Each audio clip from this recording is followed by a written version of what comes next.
এয়া ফ্ৰেণ্ডছ আহি পালোঁ আমি বিয়া পাৰ্টি খাবৰ কাৰণে কাৰ কেনেকুৱা কৈ আছোঁ কাৰণ পাছত আৰু তাৰমানে আগতে আমি চেল্ফি উঠি লওঁ কাৰণ ফ্ৰেণ্ডবিলাক লগ হ'লে মানে তামাম অত্যাচাৰ হয় আৰু ইয়াত দেখিছেনে ভাত খাব মাতিলে আমাক আধাতে আহিলোঁ আৰু অকণমান পাছত আৰু উঠিম ভাত খোৱাৰ পিছত আৰু ইয়াত আৰম্ভ কৰি দিলে ভাত দিয়া আৰু মানে একদম ৰখিব নোৱাৰিলোঁ কাৰণ বহুত দেৰি হৈছে আহাতে আৰু বিয়াৰ বাৰত আৰু দেৰি হৈছে এতিয়া কাৰণে এতিয়া আমি খোৱা আৰম্ভ কৰি দিলোঁ আৰু ব্ৰইলাৰ মাংস মানে কি কয় এটা মুড়িঘণ্টা চব্জি টক আৰু সেই বিয়াৰ বাৰীতো এইবিলাকেই থাকে আৰু মাছটো চবচে বেছি ভাল লাগিছে মোৰ বান্ধৱীবিলাকৰ বোলে ভাল লাগিছে আৰু সেইপিনে মোৰ বান্ধৱীজনী বহিছে আৰু ইপিনে মই আৰু মাইনা বহিছোঁ বাবু বহিছোঁ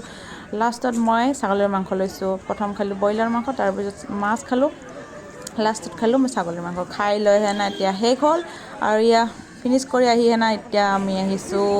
মিঠা পান দেখিলে একদম খাওঁ লাগি যায় জিভাৰ পানী পৰি যায় আৰু বাইদেউ বোলে খাব নোৱাৰে এখন মানে মই আৰু বাইদেউ ভাগাই খালোঁ আৰু ইপিনে আহি হেনা আমি ৰীল বনোৱা আৰম্ভ কৰি দিলোঁ কাৰণ বান্ধৱীবিলাক লগ হ'লে আৰু